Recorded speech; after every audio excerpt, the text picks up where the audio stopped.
கடலூர் கம்மியம்பேட்டையில் உள்ள அரசு உதவி பெறும் பள்ளியில் மாநில அறிவியல் கண்காட்சியை பள்ளி கல்வித்துறை அமைச்சர் அன்பில் மகேஷ் தொடங்கி வைத்தார்.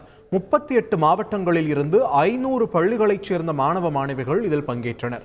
இந்நிகழ்வில் அமைச்சர்கள் MRK பன்னீர்செல்வம், CV கணேசன் பங்கேற்றனர்.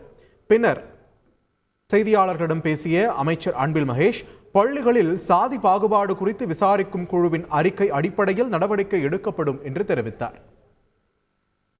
நாங்குநேரி இஷ்யூஸ் வந்ததுக்கு பிறகு அதுக்கென்று நம்முடைய மாண்புமிகு தமிழ்நாட்டு முதலமைச்சர் அவர்கள் ஓய்வு பெற்ற நீதியரசர் சந்துரு அவர்கள் தலைமையில் ஒரு கமிட்டி நடைபெற்று கொண்டிருக்கின்றது. அந்த கமிட்டி கிட்டையிலும் அந்த எராண்டிகேஷன் சார்ந்திருக்கின்ற கமிட்டி சார்ந்திருக்கிறவர்கள் இதுக்கான கருத்துக்களை வழங்கியிருக்கிறார்கள்.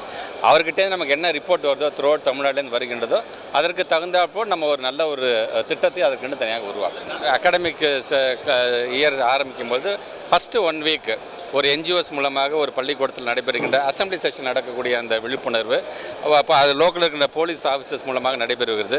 எங்களுடைய துறை சார்ந்து இருக்கிறவர்கள் பேசுவது, இப்படி ஒவ்வொரு விதத்திலும் ஆன்டி ட்ரக்ஸ் என்று வரும்போது அதற்கு தகுந்தாப்புல விழிப்புணர்வு என்று ஒரு அகாடமிக் இயர்ஸில் வந்து ஃபஸ்ட்டு ஒரு 1 வீக் வந்து இதுக்கான விழிப்புணர்வு நடத்தி கொண்டிருக்கின்றோம்.